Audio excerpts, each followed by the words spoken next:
Divine souls, नमस्कार। उद्भव स्थिति संहार कारिणीं क्लेशहारिणीं सर्व श्रेयस्करीं सीतां नतोऽहं रामवल्लभाम्। सिया राममय सब जग जानी करहूं प्रणाम जोरी जुग पानी। आप सबको सादर सप्रेम नमस्कार और स्वागत। Today is Friday, June 5th, 2026। अधिक ज्येष्ठ मास कृष्ण पक्ष पंचमी तिथि। प्रभु कृपा से, सदगुरु कृपा से, परम पूज्य श्री भाई श्री और राघवाचार्य जी की कृपा से और अनेक संतों के आशीर्वाद और कृपा से एवं हमारे सबके पूर्वजों की पुण्याई के प्रताप से श्रीमद् वाल्मीकि रामायण का ये स्वाध्याय नंबर 6 है। आज का स्वाध्याय बहुत दिव्य और बहुत पवित्र है। सब स्वाध्याय दिव्य और पवित्र है, लेकिन आज की जो शुरुआत है वो हम रामायण का पहले कांड के पहले सर्ग से कर रहे हैं। अब तक हमने 5 अध्याय का स्वाध्याय किया जो स्कंद पुराण से था और उसमें रामायण के महात्म की कथा थी। जैसे हमने भागवत का जब स्वाध्याय शुरू किया तो पहले 6 अध्याय वो भी स्कंद पुराण से भागवत जी के महात्म के बारे में थे। तो अब आज से वाल्मीकि जी ने लिखा हुआ, वाल्मीकि जी जो हमारे आदि कवि है और रामायण जो आदि काव्य है उनका लिखा हुआ ये पहला कांड है जिसको बाल कांड कहते हैं। रामायण में अध्याय के जगह उनको सर्ग ऐसा कहते हैं। सो ये रामायण का बाल कांड है और बाल कांड में पहला अध्याय, लेकिन हम सर्ग ही कहेंगे, पहला सर्ग और पहले श्लोक से हम शुरू करेंगे। जिनके पास ये ग्रंथ उपलब्ध है वो पहले वॉल्यूम के 53rd पेज पर से ज्वाइन कर सकते हैं। तो आइए हम स्वाध्याय आगे बढ़ाते हैं। बार बार हमने ये सोच प्रस्तुत की है, रामायण का ग्रंथ आदि काव्य है। राम जी का, सीता जी का, हनुमंत बाबा का और रघुवंश का दिव्य चरित्र उनमें है। मैं ऐसा मानता हूं कि न तो मेरी इतनी अक्ल है, या तो मैं कह सकता हूं मैं मंदमती हूं, मेरा उतना स्वाध्याय और उतना ज्ञान भी नहीं है कि मैं रामायण की इस दिव्य कथा का वर्णन कर सकूं। तो हम बहुत नम्रता से, बहुत दीनता से इसका चिंतन करेंगे। क्यों करेंगे? अगर हम मंदमती है तो हमें क्यों करना है?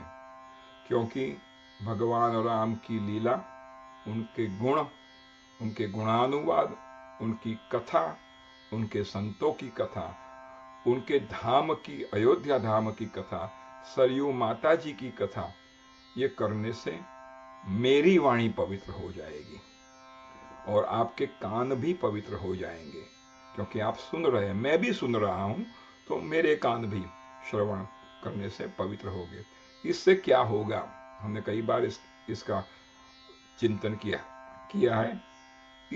इसके कारण हमारा मन निर्मल होगा और भगवान के गुणानुवाद करने में, भगवान के नाम का उच्चारण करने में बहुत अक्ल की जरूरत नहीं है। बहुत अक्ल जिनके पास है वो करते भी नहीं है, क्योंकि उनकी अक्ल कहती है इसमें क्या रखा है। सो एक अच्छा है कि हमारी मति मंद है तो हम भगवान को शरणागत हो सके। जिनकी बहुत अक्ल है वो शरणागत भी नहीं हो सकते। तो ये सोच के साथ, नम्रता के साथ, विनम्रता के साथ हम अब वाल्मीकि रामायण का स्वाध्याय कर रहे हैं। शुरू कर रहे हैं, तो मैं आपसे और सब लोगों को विनती करता हूं, लेट्स सरेंडर यानी कि शरणागत, let's surrender and pray unto Shri Sitaram's lotus feet, that may he bless us and take us on the pilgrimage यानी कि यात्रा टू भारत, अयोध्या धाम અને સરયુ તટ by मन and भाव. All I require is not a buddhi here, there is no buddhi here, by मन और भाव. और भगवान को दो ही चीज पसंद है, मयि एव मनाधस्व मयि बुद्धिम निवेशय.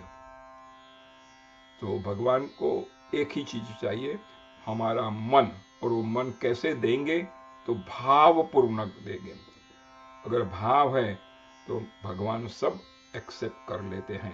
तो हम मन से और भाव से भारत पहुंचेंगे, अयोध्या धाम पहुंचेंगे, सरयू के तट पर विराजमान होकर इस राम जी की कथा का दिव्य सत्संग करेंगे. इस सोच के साथ हम आगे बढ़ते हैं, आज का सत्संग करते हैं.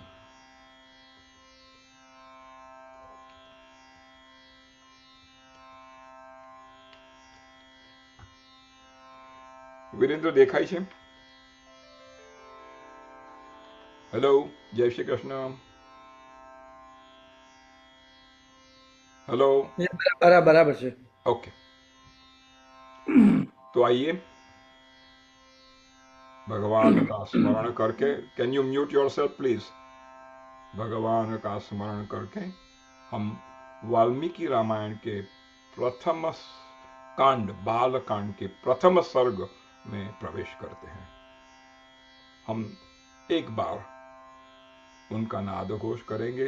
जय जय श्री सीताराम, जय जय श्री सीताराम, जय जय श्री सीताराम. तो प्रथम सर्ग का मुख्य विषय है नारद जी का वाल्मीकि मुनि को संक्षेप से श्री रामचरित्र सुनाना. सो यहां हम एक थोड़ा सा चिंतन करेंगे. जैसा कि हमने भागवत जी के प्रथम स्कंध में देखा कि जब वेदव्यास जी अपने आश्रम में सोच में पड़े थे कि मैंने इतना सारा कुछ लिखा, फिर भी मुझे कृतकृत्यता का अनुभव क्यों नहीं हो रहा है, उस वक्त नारद जी वहां आए थे. उन्होंने वेदव्यास जी को चतुश्लोकी भागवत का दान किया था, जो उन्होंने अपने पिता ब्रह्मा जी से पाया था और ब्रह्मा जी ने भगवान विष्णु के पास से पाया था. और फिर उन्होंने वेदव्यास जी को आदेश दिया कि आप इसका विस्तार करके भगवान की लीला का वर्णन करो और भागवत का लेखन करो. और नारद जी के आदेश से और आशीर्वाद से उन्होंने भागवत जी का दिव्य चिंतन किया और ग्रंथ लिखा. वही प्रकार यहां भी आपको देखने को मिलेगा. सो नारद जी वाल्मीकि मुनि के आश्रम में आए हैं और भगवान देवर्षि नारद की वाल्मीकि जी ने पूजन किया है, स्वागत किया है, उनके पाद प्रक्षालन किया है, उनको अल्पाहार भी अर्पण किया है. और जब वो स्वस्थ थे, प्रसन्न थे, तब उन्होंने नारद जी को प्रश्न पूछा. आइए हम वो प्रश्न क्या था वो देखते हैं. ओम तपः स्वाध्याय निरतम तपस्वी वागविदाम्बरम नारदम परिप्रप्रच्छ वाल्मीकि मुनिपुंगवम. तपस्वी वाल्मीकि जी ने तपस्या और स्वाध्याय में लगे हुए विद्वानों में श्रेष्ठ, ये नारद जी का विशेषण है. वो सतत तपस्या में लगे हुए हैं, सतत स्वाध्याय में लगे हुए हैं और विद्वानों में श्रेष्ठ है. वाग विदाम वरम, वाग विदाम वरम, यानी कि विद्वानों में श्रेष्ठ। ऐसे नारद जी को तपस्वी वाल्मीकि जी ने प्रश्न किया। आइए, कौन सा प्रश्न है? और एक ही नहीं, अनेक प्रश्न किए हैं, तो बहुत प्यारे प्रश्न किए हैं। तो को मीन्स कौन, कौन वह स्मिन सांप्रतम लोके गुणवान कश्च वीर्यवान धर्मज्ञश्च कृतज्ञश्च सत्यवाक्यो दृढ़ व्रतः। हे मुनि, इस समय, इस संसार में, that means contemporary time, so they are talking at the time when this conversation was being held. So इस समय, इस संसार में गुणवान, वीर्यवान, धर्मज्ञ, उपकार को मानने वाला, सत्यवक्ता और दृढ़ प्रतिज्ञ कौन है? ये गुण जिसमें है, ऐसा कौन है अभी इस संसार में इस वक्त? तो एक एक गुण पर हम चिंतन करेंगे तो बहुत देर लगेगी, तो हम सिर्फ इसको दोहराएंगे। गुणवान, जिसके पास बहुत सारे गुण हैं। धनवान, जिसके पास बहुत धन है। रूपवान, जिसके पास बहुत रूप है। तो यहां गुणवान। वीर्य यानी कि शक्ति, तेजस्विता। धर्मज्ञ, धर्म को जानने वाला। उपकार को मानने वाला। कृतज्ञ, हमको कृतज्ञ यानी कि उपकार को मानने वाला, जानने वाला। ऐसा सत्यवाक्यो दृढ़वत। ऐसे तो इस रामायण का संस्कृत बहुत सरल है। तो आगे पूछते हैं, चारित्रेण च को युक्त। को मीन्स कौन, को बार बार आएगा। कह, कह, कश। सो को, कह, कह, कौन, किसका, ऐसा विभक्ति बोले को यानी कि कौन। चारित्रेण च को युक्त सर्वभूतेषु को हितः विद्वान कह, कह समर्थश्च कश्चैक प्रियदर्शन। सदाचार से युक्त। चारित्रेण, समस्त प्राणियों का हित साधक। ऐसा नहीं कि इसका ही हित साधक, समस्त प्राणियों का, सिर्फ पुरुषों का और स्त्रियों का नहीं, ह्यूमन बींग्स का नहीं, समस्त प्राणी यानी कि समस्त संसार में जितने भी जीव, अलग अलग 84 कोटि के अलग अलग जीव हैं, उन सब का हित साधक। विद्वान, सामर्थ्यशाली और एकमात्र प्रिय दर्शन, यानी कि जिसका दर्शन हमें बहुत अच्छा लगे, जो बहुत सुंदर हो, जिसको एक बार देखते ही हमारा मन उसमें लंपट हो जाए, वहां से हटने का नाम न ले, ऐसा सुंदर पुरुष कौन है? आगे पूछते हैं वाल्मीकि जी, आत्मवान को जित क्रोधो द्युतिमान को न सूयकः कस्य बिभ्यति देवाश्च जातरोषस्य संयुगे। मन पर अधिकार रखने वाला आत्मवान।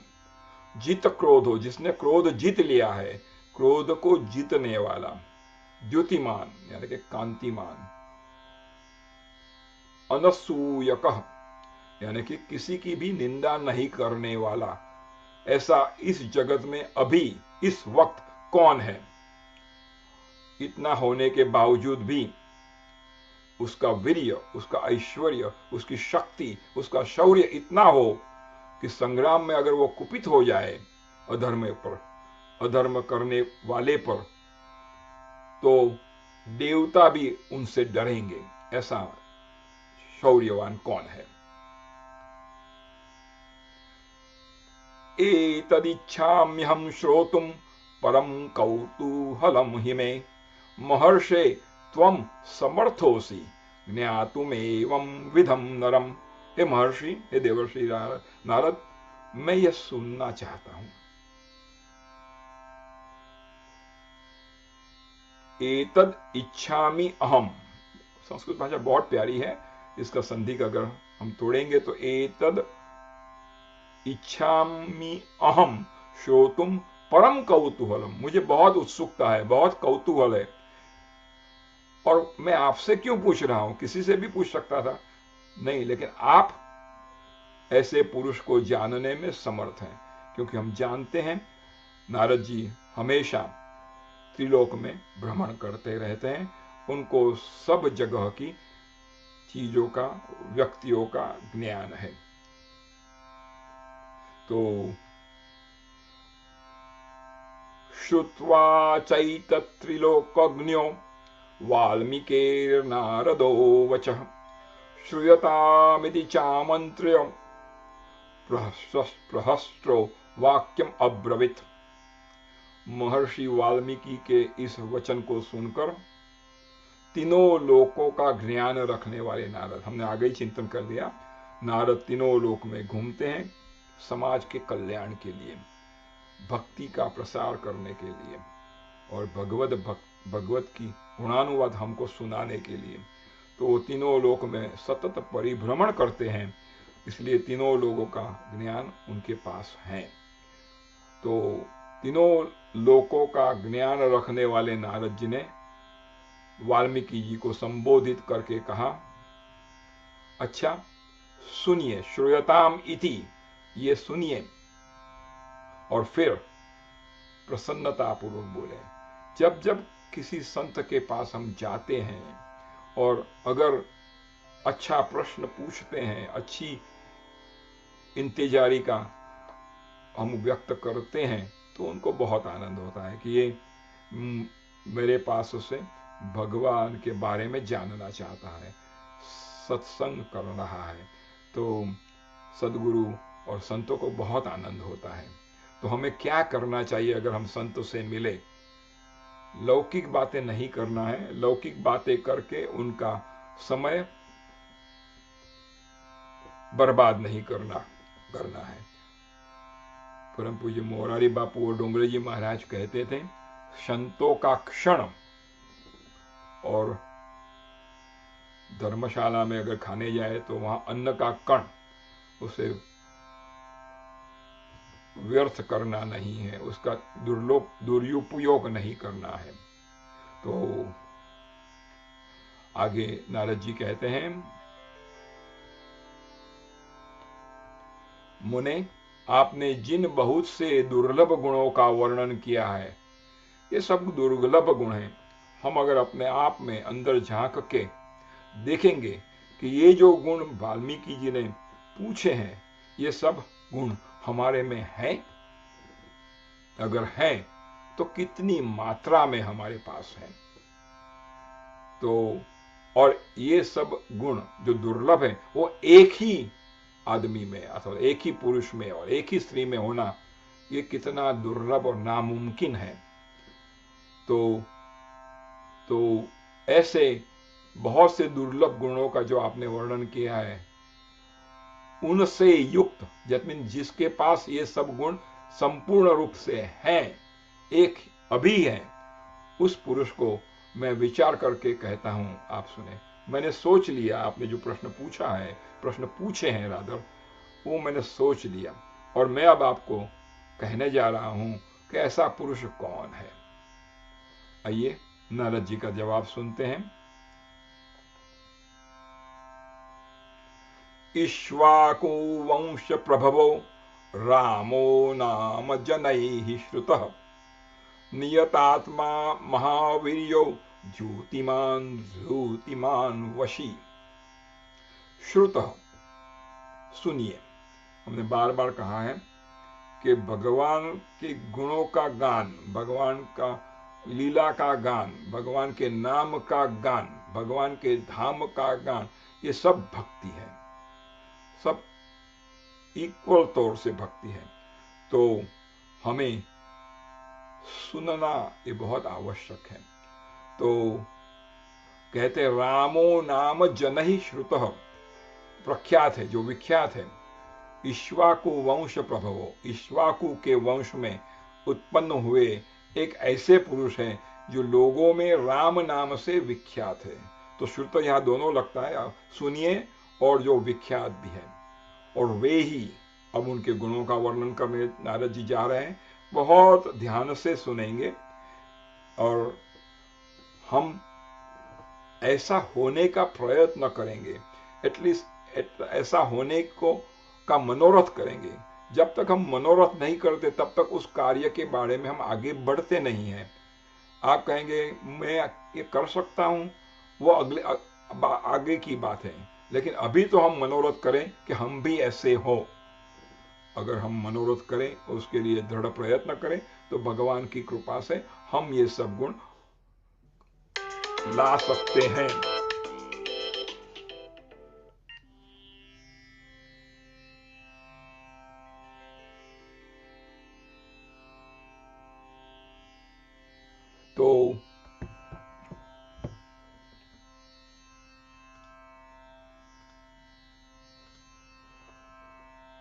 तो आइए वो गुण को हम देखते हैं। ये राम नाम से जो विख्यात है पुरुष इक्ष्वाकु वंश में, वे ही मन को वश में रखने वाले। हम सिर्फ इसके बारे में भी अगर सोचे कि क्या हम हमारे मन को वश रख सकते हैं। हमारा मन कहता है जहां चले वहां हम चले जाते हैं, हम मन को कंट्रोल करते हैं। तो मन को वश में रखने वाले महाबलवान, कांतिमान, धैर्यवान और जितेंद्रिय है। क्या हम जितेंद्रिय हैं? हमारे 5 इंद्रियां हैं, क्या हम उसके राजा हैं या वो हमारे पर राज करती हैं? ये 5 इंद्रियां, वो हमको सोचना है। लेकिन ये जितेंद्रिय है। और क्या क्या उनमें गुण है? बुद्धिमान, नीतिमान, वाग्मी, श्रीमान, शत्रु निबर्हण, विपुलांशो महाबाहु, कंबुग्रीवो महाहनु। वे बुद्धिमान, नीतिज्ञ, वक्ता, शोभायमान तथा शत्रु संहारक हैं। उनके कंधे मोटे और भुजाएं बड़ी बड़ी हैं। अब उनके गुणों का वर्णन करते हैं तो उनके कंधे मोटे हैं और भुजाएं बड़ी बड़ी हैं। जब हम आगे पढ़ेंगे, स्वाध्याय करेंगे, तो एक स्तोत्र है राम रक्षा स्तोत्र, जिसमें बुद्ध कौशिक ऋषि ने राम जी का ध्यान करते हुए लिखा है, ध्याये जादानुबाहु आजानुबाहु। ऐसे राम को मैं कान में ध्यान कर रहा हूं। ध्यायेद आजानुबाहु, ध्यायेद आजानुबाहु। आजानुबाहु यानी अगर हम खड़े रहते हैं तो हमारी उंगलियां हमारे नी तक या तो घुटनों तक या तो घुटनों के नीचे तक पहुंचती है, उसको आजानुबाहु कहते हैं। तो राम जी की भुजाएं बड़ी बड़ी हैं। किसी भक्त ने राम जी को पूछा कि आपकी बाहें इतनी बड़ी बड़ी क्यों हैं, आप इतनी बड़ी बाहें क्यों रखते हैं? तो कहते हैं, जब मेरा भक्त मुझसे मिलने को आता है तो मेरी लंबी बाहें में पसार करके उसका आलिंगन करने में मुझे जल्दी होती है, तो मैं उनको जल्दी अपनी बाहों में ले सकता हूं, इसलिए मैंने बड़ी बाहें रखी है। ये राम जी की कृपा है। उनकी ग्रीवा यानी कि नेक शंख के समान है और ढोडी मांसल पुष्ट है। आगे बढ़ते हैं। महोरस को महेश्वासो गूढ़ज त्रूर रिंदम। आजानुबाहु, जो हमने अभी बात की, आजानुबाहु, सुशिरा, सुललाट, सुविक्रम। उनकी छाती चौड़ी है, धनुष बड़ा है, गले के नीचे की हड्डी जिसको हम हंसली कहते हैं मांस से छिपी हुई है, दैट इज अ क्लेविकल। वे शत्रुओं का दमन करने वाले हैं। उनकी भुजाएं घुटने तक लंबी है, जो हमने कहा आजानुबाहु। मस्तक सुंदर है और ललाट उनका भव्य है और उनकी चाल बड़ी मनोहर है। सम विभक्तांग स्निग्ध वर्ण प्रतापवान, पिनवक्षा विशालाक्षो लक्ष्मीवान शुभ लक्षण। आगे कहते हैं, राम जी का शरीर अधिक ऊंचा या नाटा न होकर, not too tall not too short, just right height, मध्यम है और सुडौल है। देह का रंग चिकना है, वे बड़े प्रतापी है। उनका वक्षस्थल भरा हुआ है, आंखें बड़ी बड़ी हैं, विशालाक्षो, विशाल अक्षो, आंखें बड़ी बड़ी है, वे शोभायमान है। और ये सब फिजिकल अपीयरेंस तो अच्छे ही हैं, लेकिन ये सब शुभ लक्षणों से संपन्न है। अगर लक्षण अच्छे नहीं हैं तो ये सब चीजें बेकार हैं। आगे कहते हैं राम जी कैसे हैं। धर्मज्ञ सत्य संगश्च प्रजानां च हिते रतः यशस्वी ज्ञान संपन्न सुचिर्वश्य समाधिमान। धर्म के ज्ञाता है, धर्मज्ञ, सत्य प्रतिज्ञ, सत्य संघर्ष, च यानी कि और, एंड, तो च मीन्स एंड, तथा, तो सत्य प्रतिज्ञ।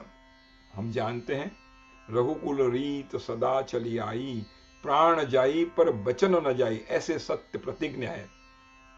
तथा प्रजा के हित साधन में लगे रहने वाले हैं।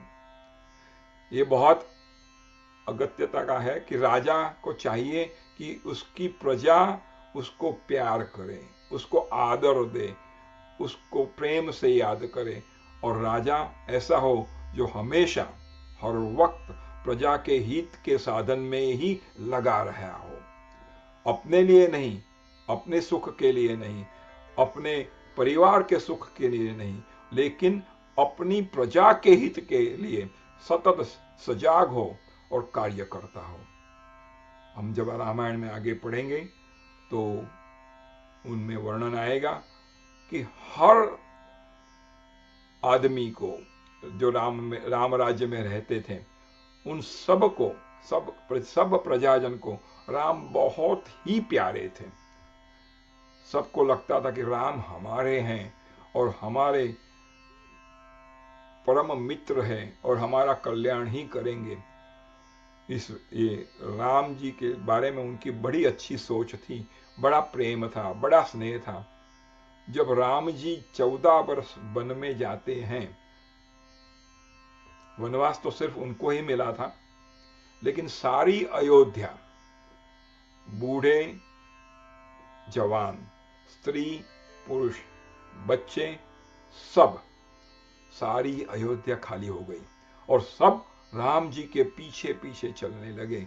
राम जी ने उनको बहुत बार टोका, बहुत बार कहा कि आप ऐसा मत कीजिए, 14 साल वन में रहना इतना आसान नहीं, और वनवास तो सिर्फ मुझे ही मिला है, आपको नहीं मिला है। लेकिन उन्होंने कहा कि जहां राम है वहां हम है, जहां राम है वहां ही अयोध्या है। ऐसे प्रिय थे राम उनकी प्रजा के लिए। तो ये प्रजा के हित में साधन में सतत लगे रहने वाले थे। ऐसे राम जी को इन प्रजाजनों की प्रीति, प्रेम, सद्भाव प्राप्त हुआ था। तो इसके अलावा और क्या है, यशस्वी है। राम के यश का गुणगान कौन कर सकता है। ज्ञानी, सब ज्ञान सभर है, बड़े पवित्र है, बड़े पवित्र है। और पवित्र तो है ही, लेकिन सिर्फ उनका नाम लेने से हम भी पवित्र हो सकते हैं, हम भी पवित्र हो जाते हैं, ऐसा उनका चरित्र है। और जितेंद्रिय है, सब इंद्रियों को उन्होंने जीता है और मन को एकाग्र रखने वाले हैं। हम जानते हैं हम कितने बार मन को एकाग्र करने की कोशिश करते हैं, लेकिन हमसे नहीं हो रहा है, और जो भी हो रहा है बहुत कम हो रहा है। तो ये राम जी राजा होने के बावजूद प्रजा के हित में, साधन में सदा लगे रहे होते हैं, फिर भी मन को एकाग्र रखने वाले हैं। आगे कहते हैं, प्रजापति सम श्रीमान धाता रिपु निषूदन रक्षिता जीवलोकस्य धर्मस्य परिरक्षिता। प्रजापति के समान पालक। जब ब्रह्मा जी ने पृथ्वी का निर्माण किया तो उन्होंने प्रजापति का निर्माण किया, और प्रजापति की फर्ज थी कि वो पृथ्वी के सब लोगों का पालन करे।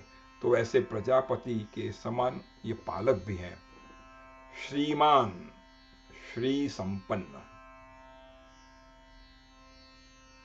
धाता, वैर विध्वंसक, जीवों तथा धर्म के रक्षक हैं। जीवों के तथा धर्मस्य रक्षिता, जीवलोकस्य धर्मस्य परिरक्षिता। जीवों और धर्म के रक्षक हैं। हमें भी चाहिए कि हम हमारे धर्म की रक्षा में जुटे रहे। भक्त होने का अर्थ ऐसा नहीं कि हम निष्क्रिय रहें। जब जब धर्म की हानि होती है तो हम ऐसा सोचते हैं कि प्रभु आएंगे और सब ठीक कर देंगे। प्रभु ने हमको बुद्धि दी है, धन दिया है, शक्ति दी है, समय दिया है, हम भी धर्म की रक्षा में जुटे रहें। जब हम जुटेंगे तो उसके साथ भगवान भी जुटेंगे हमारे साथ, और हम उनके आशीर्वाद से, उनकी कृपा से हम धर्म की रक्षा करेंगे। तो धर्म की रक्षा के लिए उनको अवतार लेने की जरूरत नहीं है। उनका अवतार हम में हो ही चुका है। हम में भी राम है, तो राम का अवतार हो ही चुका है। तो हमको भी धर्म का खुद तो पालन करें पहले तो, और फिर रक्षा के लिए हम भी जुटे।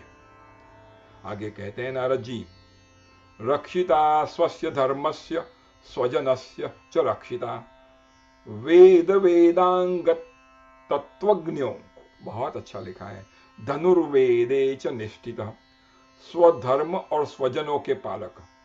मैंने आगे ही कहा हमको भी अपने धर्म का पालन करना है। तो स्वधर्म, हम सबको भगवान ने धर्म दिया है। हमारा क्या धर्म है उसको जानना है, उसको पालन करना है, उसका पालक करना है। स्वजनों के पालक, वेद वेदांगत तत्वज्ञों, वेद वेदांग तत्वज्ञों, वेद वेदांग के तत्ववेत्ता है। तो हमको भी हमारे वेद शास्त्रों का अध्ययन करना है और धनुर्वेद में प्रवीण है। धनुर्वेदे च निष्ठित। फिर आगे कहते हैं नारद जी, बहुत अच्छा वर्णन किया है राम के गुणों का। सर्वशास्त्रार्थ तत्वज्ञ, यहां वेद वेदांग तत्वज्ञ, यहां सर्वशास्त्र, वेद, उपनिषद, पुराण, स्मृति वगैरह सब अनेक दूसरे शास्त्र भी हैं, तो वे अखिल शास्त्रों के भी तत्वज्ञ है। स्मृतिमान, उनकी स्मृति, स्मरण शक्ति बहुत अच्छी है, वो स्मरण शक्ति से युक्त है। प्रतिभानवान, प्रतिभा संपन्न है, अच्छे विचार और उदार हृदय वाले हैं। वे श्री रामचंद्र जी बातचीत करने में चतुर है तथा सर्वलोक प्रिय। इतने होने के अलावा वो समस्त लोगों को प्रिय है। मैंने आगे कहा सब अयोध्या के सब लोगों को प्रिय है। ये तो हमने चिंतन किया कि जब वो वन में जा रहे थे तब क्या हो रहा था। फिर तो राम जी ने उनको थोड़े देर तक आने दिया, और जब अयोध्या की प्रजा पहली रात को सो रही थी तो उन्होंने सोचा कि अयोध्या की प्रजा को मेरे साथ चलना अच्छा नहीं है, उनका बहुत प्यार है। तो जब वो सो रहे थे तो उन्होंने वहां से प्रयाण किया, और दूसरे दिन अयोध्यावासी को वशिष्ठ मुनि ने समझाया कि हमें राम जी की इच्छा के मुताबिक रहना चाहिए, हमें अयोध्या वापस जाना चाहिए। तो कई संतों से मैंने सुना है कि जब 14 वर्ष के बाद राम जी आए थे, वनवास परिपूर्ण करके नंदीग्राम में आए थे, और उस वक्त सारी अयोध्या के सब लोग वहां उमड़ कर आए थे। उस वक्त भी बूढ़े, स्त्री, पुरुष, जिनको फिजिकली हैंडीकैप थे, वो सब लोग आए थे। लेकिन बहुत बच्चे, यानी कि यंग किड्स, 2 साल, 4 साल, 5 साल, 8 साल, 9 साल, ऐसे यंग बच्चे नहीं थे। तो राम जी ने अयोध्यावासी के बारे में वशिष्ठ मुनि को पूछा कि यहां छोटे बच्चे क्यों नहीं आए हैं, क्यों दिखते नहीं हैं।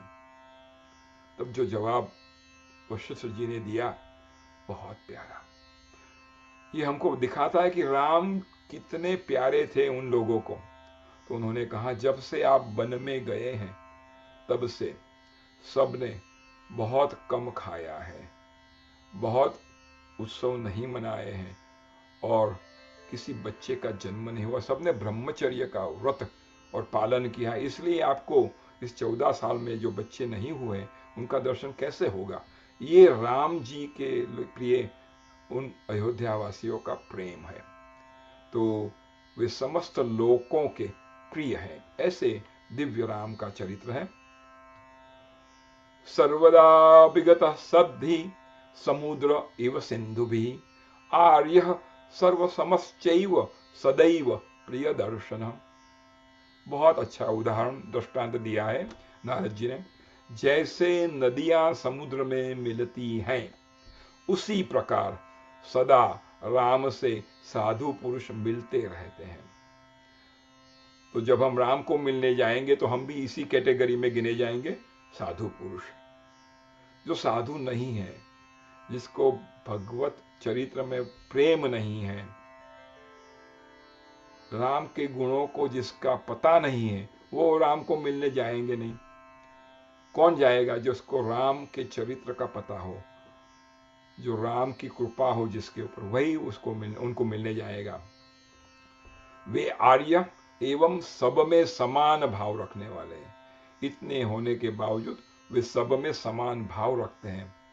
और उनका दर्शन, राम जी का दर्शन कैसा है? सदैव, यानी कि सदा ही, सदा एव संधि है, यहां समास है।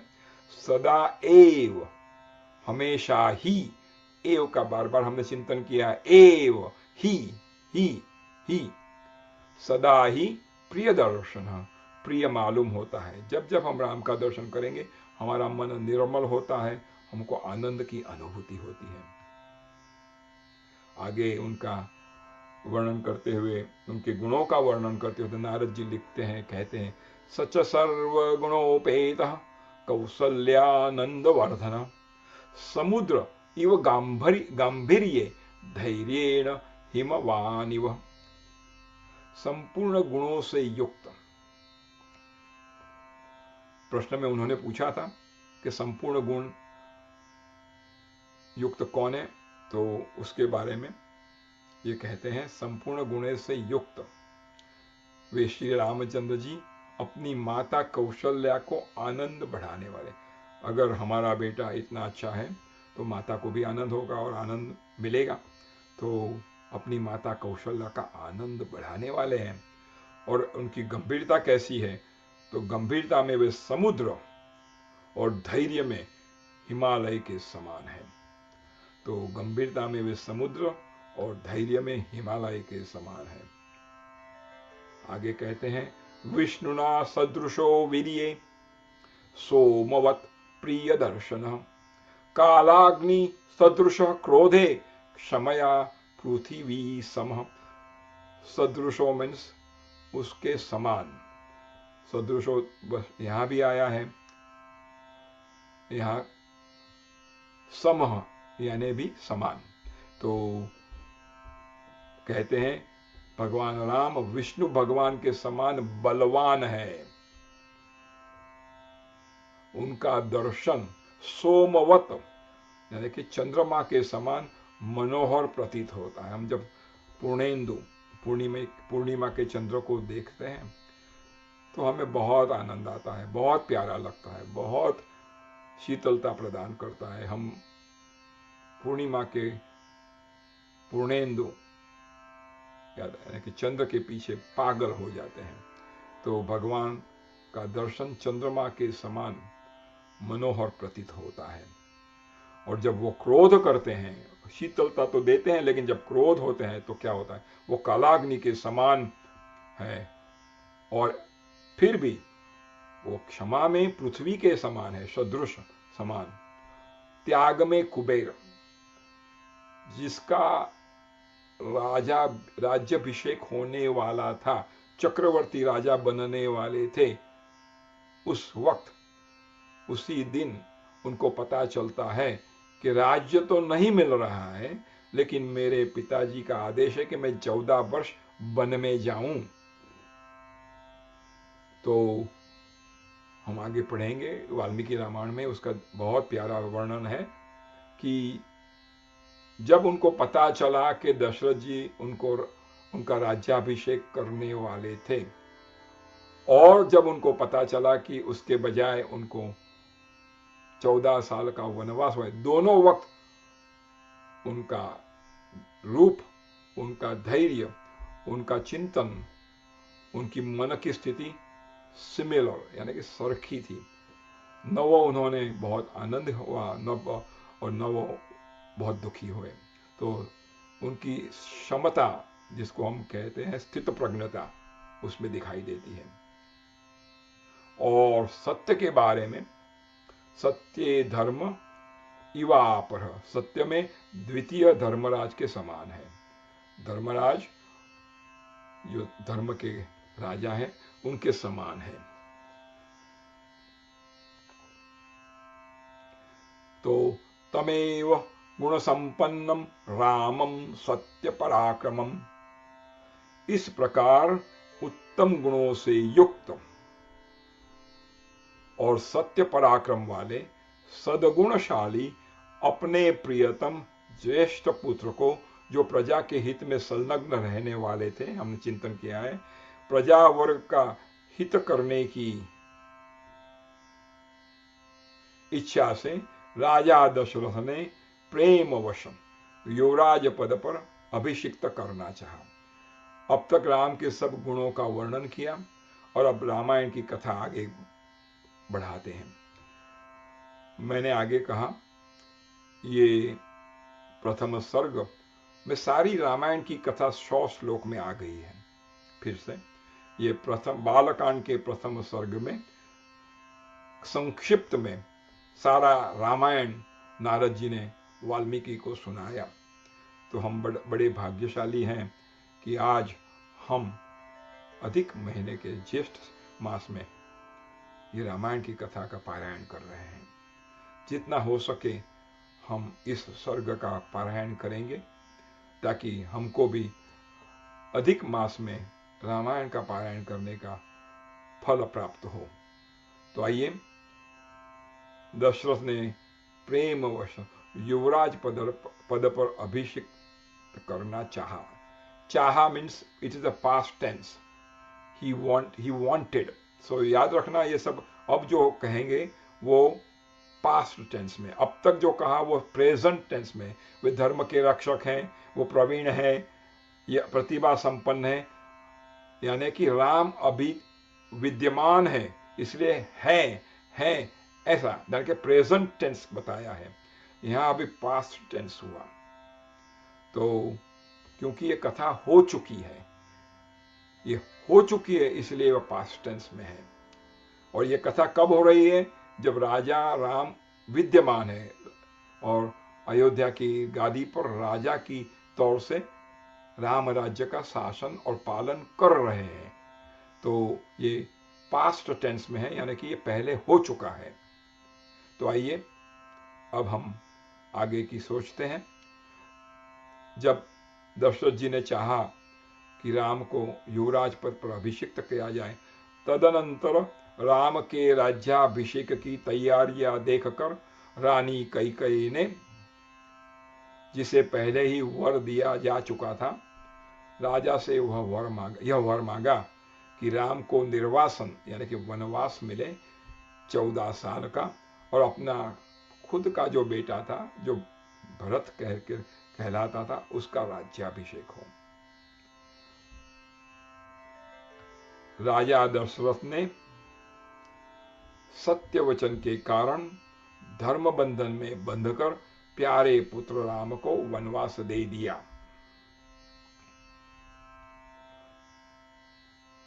तो राम जी ने कहा, क्या कहा? स जगाम वनम वीर प्रतिज्ञामनुपालयन् पितुः वचन निर्देशात् कैकेयी कैकेय्याः प्रिय कारणात्। बहुत सुंदर लिखा है, कैकेयी का प्रिय करने के लिए। ऐसे तो राम जी की माता का नाम कौशल्या है और कैकेयी उनकी सौतेली माता है, लेकिन राम जी अपनी सौतेली माता को उतना ही प्यार करते थे जितना कौशल्या को करते थे। तो कैकेयी को कैका का प्रिय करने के लिए उसकी इच्छा है, मेरी माता जी की इच्छा है और पिताजी की आज्ञा है।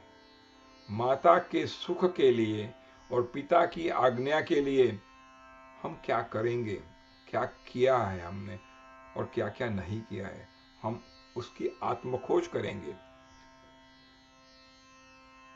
तो ये तो अपना राज्य छोड़कर 14 वर्ष वन में जाने के लिए तैयार है। तो पिता की आज्ञा के अनुसार उनकी प्रतिज्ञा का, राम जी ने यह प्रतिज्ञा नहीं की थी, प्रतिज्ञा तो दशरथ जी की थी, उनकी प्रतिज्ञा का पालन करते हुए वीर रामचंद्र वन को चले। यहां वीर शब्द का उपयोग किया है। अगर राम चाहते तो दशरथ जी से कहते हैं, मैंने तो ये वचन दिया नहीं है, आपने दिया है, राज्य का ऊपर अधिकार मेरा है, तो मैं क्यों वन में जाऊं। अगर दशरथ जी कहते नहीं आपको जाना पड़ेगा, तो राम जी उनके समक्ष विरोध करते, उनसे युद्ध करते, मैं आपसे युद्ध करूंगा। लेकिन उन्होंने ये सब किया नहीं है। हम आगे देखेंगे कि दशरथ जी राम को नहीं कहते कि तुम जाओ, वो कहते मुझे छोड़कर मत जाओ, तुम मेरे वचन के पालन के लिए मत जाओ। और कई जगह इतिहास में हुआ है कि राजा के पुत्रों ने बगावत की है, यानी कि म्यूटिनी। तो मेरे सामने आप भी म्यूटिनी करो, अब तो मैं बूढ़ा हो चुका हूं, तुम मुझे जीत जाओगे, लेकिन आप वन में मत जाओ। दशरथ जी राम जी को कह रहे हैं कि तुम बगावत करो, और फिर भी राम जी करते नहीं है। ये राम जी का चरित्र है। अगर हम बहुत चरित्र का गान करेंगे तब तो ये अध्याय पूरा होने वाला नहीं है। तो ये बहुत संक्षिप्त में हम उसका चिंतन कर रहे हैं। आइए आगे जाते हैं। तम व्रजंतम प्रियो भातः, बहुत अच्छा लिखा है।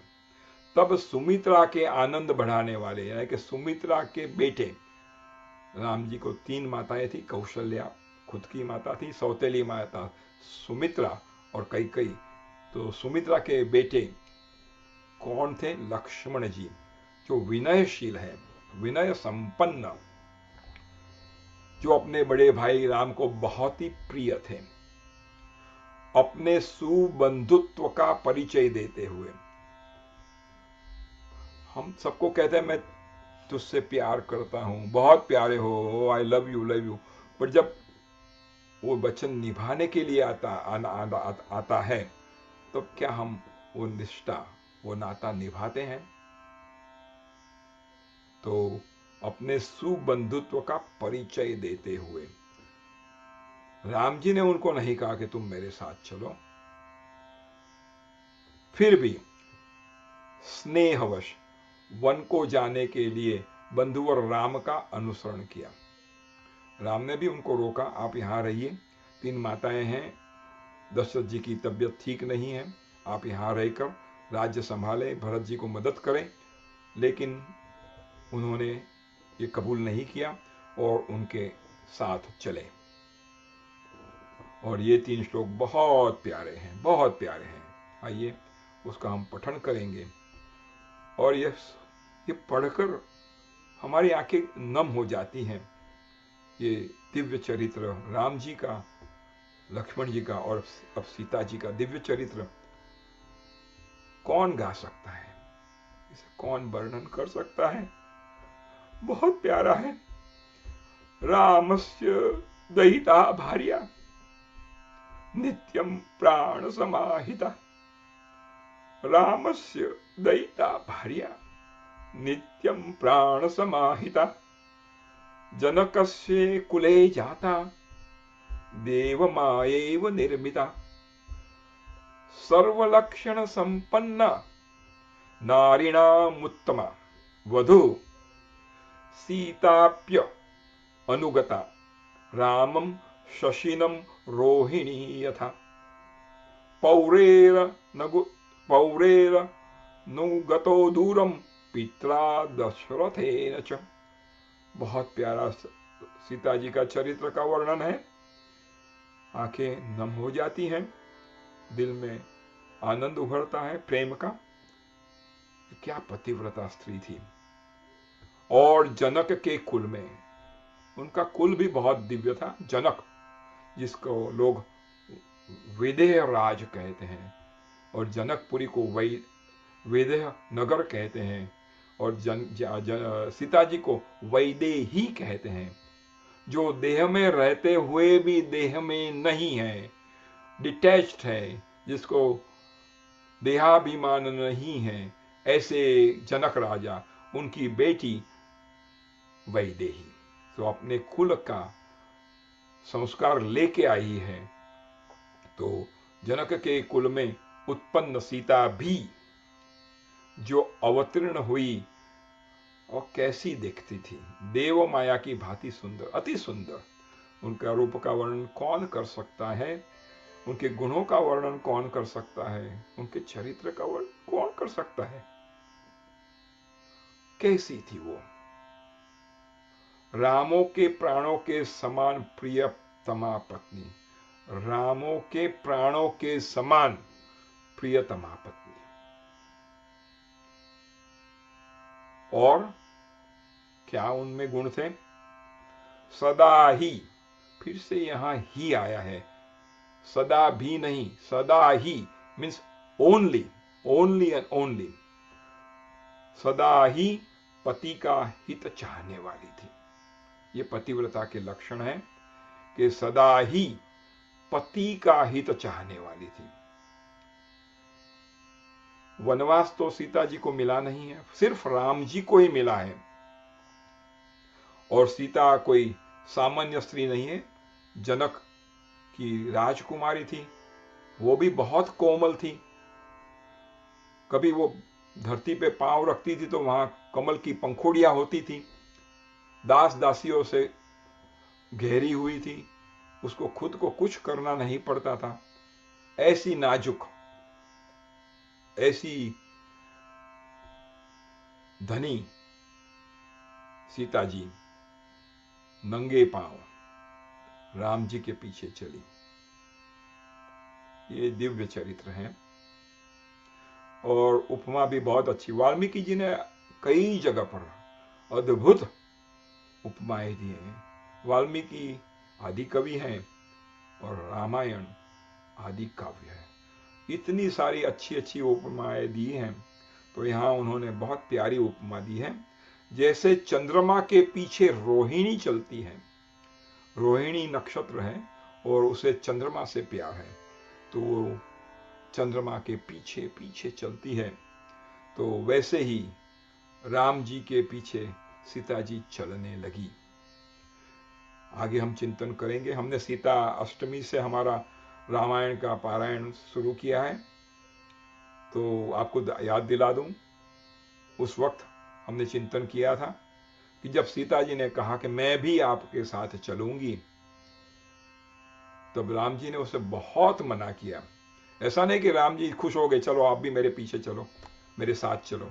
राम जी ने उसे बहुत मना किया कि वहां जंगल है, वहां कुछ सुविधाएं नहीं है, वहां राक्षस रहते हैं, वहां खतरनाक प्राणी, भेड़ू, भालू, सिंह, अजगर वगैरह रहते हैं, सब चीजें उपलब्ध नहीं है, आपको बहुत दुख होगा, आपको बहुत कष्ट होगा, और आप यहां ही रहकर यहां अपना तीनों माता का देखभाल करके उनको उनकी सेवा कीजिए। बहुत लोगों ने भी समझाया, तीनों माताओं ने समझाया, वशिष्ठ ऋषि जो गुरुकुल हैं, कुलगुरु हैं, उन्होंने भी समझाया। राम जी ने बहुत समझाया कि आप मत आइए, फिर भी उन्होंने कहा जहां राम है वहां सीता है। फिर से, जहां राम है वहां सीता है। और फिर भी अगर जब राम जी नहीं माने तो सीता ने अपना दिव्य ज्ञान का उपयोग किया और कहा कि अब जब आप वहां जा रहे हैं और आप कह रहे हैं कि वन में मैं आपकी रक्षा कैसे करूंगा, तो मुझे लगता है मेरे पिताजी ने गलती की आपसे मेरी शादी करा के, विवाह करा के। क्यों? क्योंकि आपने धनुष्य भंग किया था। तब मेरे पिताजी ने सोचा कि आप बहुत वीर हैं, शौर्यवान हैं और अपनी पत्नी का हर हालत में रक्षण कर सकते हैं। ऐसे ऐसे बड़े शूर हैं, और आप कह रहे हैं कि मेरे साथ वन में मत चलो, कि मैं आपके रक्षण कैसे करूंगा। जब ऐसा कहती हैं तो राम जी कहते हैं नहीं, मैं ये बात नहीं है, मैं कर सकता हूं, आप मेरे साथ चलिए। तो जाने के लिए उन्होंने सब तत्वज्ञ ज्ञान जो था उनके पास उसका इस्तेमाल किया और राम जी को कन्विंस किया कि मैं आपके साथ ही आऊंगी, जहां राम है वहां ही सीता है। तो ऐसा दिव्य चरित्र श्री सीता जी का है। आइए हम आगे बढ़ते हैं। शृंगवेरपुरे सुतं गंगाकूले व्यसर्जयत् गुह्यमासाद्य धर्मात्मा निषादाधिपतिम प्रियम। ये बहुत संक्षिप्त में रामायण है। फिर शृंगवेर में गंगा तट पर अपने प्रिय निषाद राज गुह के पास पहुंचकर धर्मात्मा श्री रामचंद्र जी ने सारथी को अयोध्या के लिए विदा कर दिया। फिर आगे क्या हुआ? निषाद राज गुह, लक्ष्मण और सीता के साथ राम, ये चारों एक वन से दूर वन में गए। निषाद राज गुह जो वहां था शुंगवेरपुर में, वो भी उनके साथ हो चला। मार्ग में बहुत जलों वाली अनेकों नदियां को पार करके वे भरद्वाज के आश्रम पहुंचे और गुह को वहां छोड़ दिया। हमने भरद्वाज के ऋषि में भी बहुत दिव्य चिंतन किया था। जब मैं प्रयागराज महाकुंभ के दर्शन गया था, उस वक्त भी भरद्वाज के लिए हमने 1 घंटे का चिंतन किया था। जब हमने अभी भरत जी का चरित्र का चिंतन किया था, उस वक्त भी भरद्वाज जी के आश्रम का बहुत बड़ा चिंतन किया था। तो फिर भरद्वाज मुनि के आज्ञा से चित्रकूट पर्वत पर राम जी गए। हमने चित्रकूट का भी 4 घंटे सत्संग किया था, आपको याद ही होगा। तो भरद्वाज मुनि की आज्ञा से चित्रकूट पर्वत पर राम जी गए। बड़ा प्यारा समा है वहां।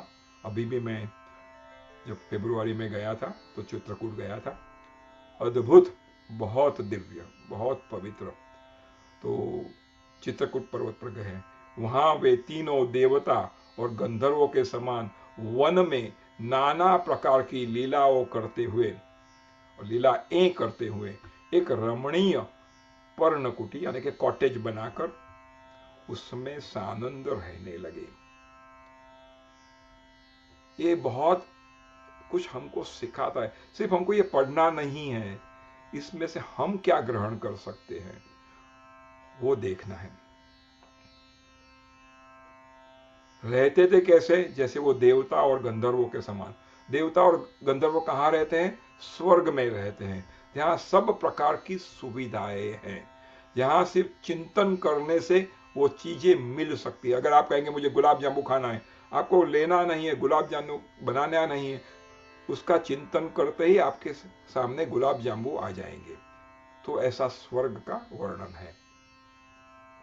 और गंधर्वों के पास भी वही सब चीजें हैं, सब सुविधाएं हैं, एयर कंडीशन है, गर्मी भी नहीं है, ठंडी भी नहीं है, ऐसी दिव्य व्यवस्थाएं हैं, ये सब व्यवस्थाएं चित्रकूट में नहीं थी। फिर भी वो रहते थे कैसे? जैसे देवता और गंधर्वों के समान, और अनेक प्रकार की लीला वो करते हुए। पर्णकुटी यानी कि कॉटेज, कॉटेज में आपको क्या मिलेगा उस वक्त के जमाने में? अपने हाथों से बनाई है, हम जब आगे जाएंगे तो देखेंगे। लेकिन उस कॉटेज का भी वर्णन किया, रमणीय।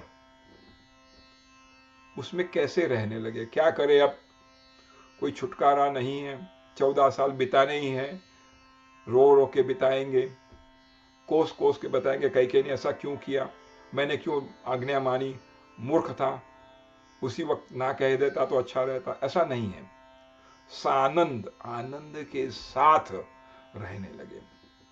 मैं जब चित्रकूट गया था, बड़ी दिव्य जगह है, बहुत प्यारी जगह, बहुत प्यारी जगह। वहां मंदाकिनी नदी है, वहां अत्रि ऋषि और अनसुईया जी का आश्रम है, बहुत प्यारी जगह।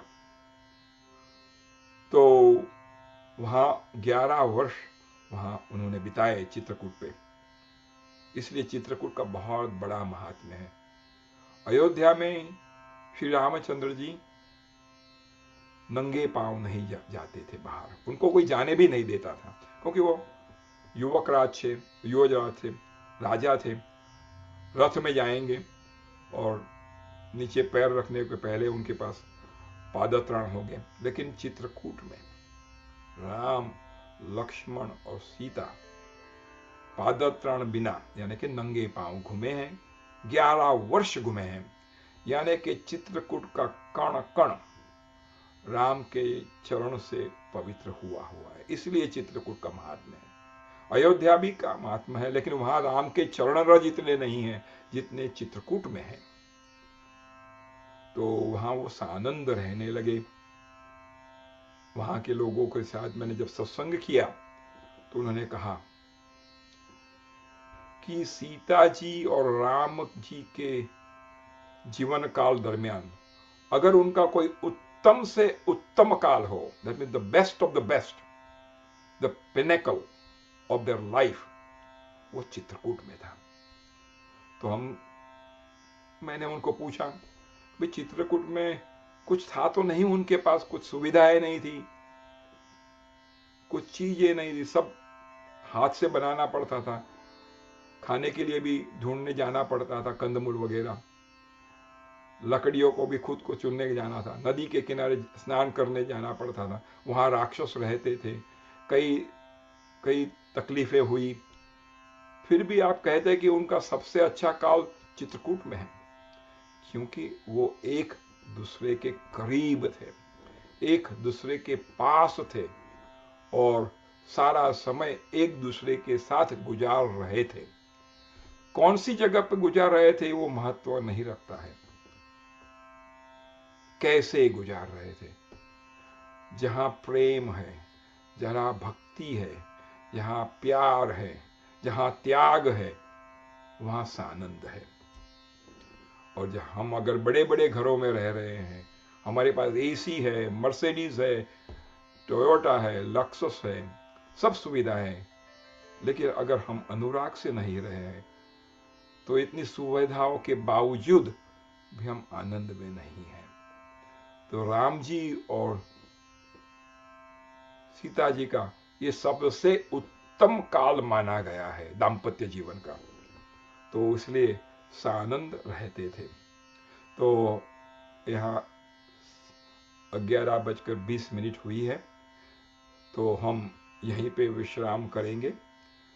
मैंने आगे कहा यहाँ इस सर्ग के प्रथम सर्ग में 100 श्लोक है। नारद जी ने 100 श्लोक में विश्वामित्र जी को, वाल्मीकि जी को रामायण सुनाई है, और फिर आगे जो होता है वो दूसरे सर्ग में हम देखेंगे। तो हम यहाँ विराम लेंगे, हम नाद घोष करेंगे, जय जय श्री सीताराम, जय जय श्री सीताराम, जय जय श्री सीताराम।